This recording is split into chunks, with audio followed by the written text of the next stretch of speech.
朋友们好，现在来给大家分享一个视频。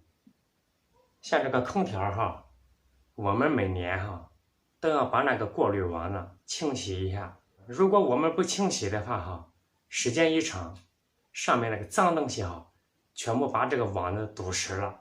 甚至还有的朋友这个空调自从一装上过，从来没有清洗过里面的过滤网。如果我们长期不清洗的话过滤网上也繁殖大量的细菌。也有的朋友们不知道怎样把空调里面的过滤网给取下来。好，下面我们就来分享这个视频。吹这个过滤网的时候，我们把这个插头要拔下来，这样安全一些。朋友们，吹这个很简单的把这个外壳是吧往上一掀，这就是过滤网是吧？1年了要清理一次，直接抽出来就行了，脏不脏是吧？好，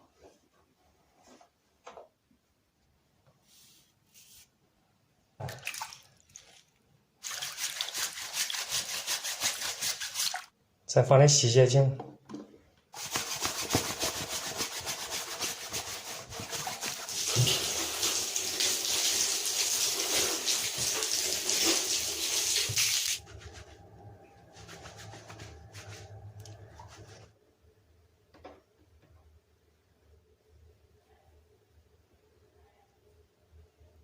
清洗过了，我们把这个过滤网呢这有草子，这边也有草子，是吧？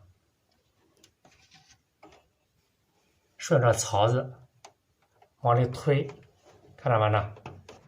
好，已经推到位了。好，我们把这个过滤网呢卡在这个草内，这边也是了。行了，这个过滤网就成功了。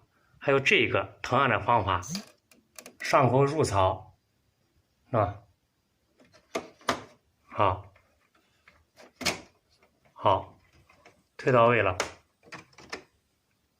看着底口卡在草子里面，这面也卡在草里面，这就成功了。好，把这个面板落下来，这个跟这个扣槽卡在一起就行了。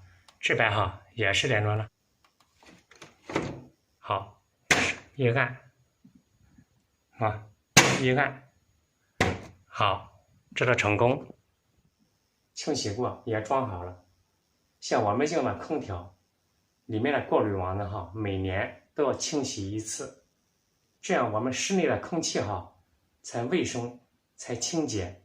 好了，朋友们，今天的视频就分享到这儿，希望这个视频能帮到你。好了，再见。